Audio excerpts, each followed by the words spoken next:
புதுமையான ஆராய்ச்சிகளை மேம்படுத்தும் விதமாக கோவை ரத்தினம் கல்லூரி வளாகத்தில் ஆர்பெப் எக்ஸ் ஸ்டுடியோ எனும் ஆய்வகம் துவக்க விழா நிகழ்ச்சி நடைபெற்றது.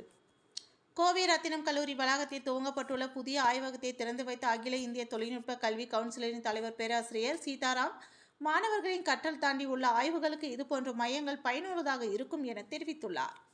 கோவை ஈச்சனாரி பகுதியில் உள்ள ரத்தினம் கல்வி குழுமங்களின் சார்பாக ஆசிரியர்கள் மற்றும் மாணவர்களுக்கு இடையே ஆராய்ச்சியினை மேம்படுத்தும் விதமாக ஐடியா ஆய்வகம் மற்றும் கோமெக் தொழிற்சாலை ஆகியவற்றை இணைந்து ஒருங்கிணைந்த புதுமை சுற்றுச்சூழல் அமைப்பான ஆர்பெப் எக்ஸ் ஸ்டுடியோ என்னும் புதிய உருவாக்கப்பட்டுள்ளது.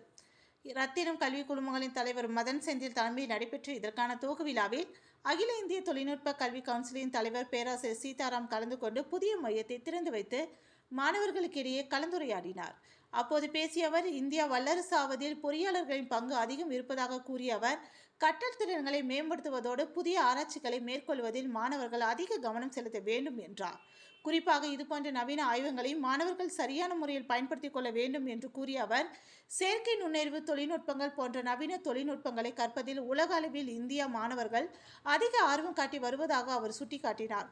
தொடர்ந்து ஆய்வகத்தில் வைக்கப்பட்டுள்ள பல்வேறு நவீன தொழில்நுட்பங்களை கல்லூரியின் தலைவர் மதன் செந்தில் மற்றும் பேராசிரியர் சீதாராம் ஆகியோர் பார்வையிட்டு மாணவர்களுக்கு ஆலோசனைகளை வழங்கினர்.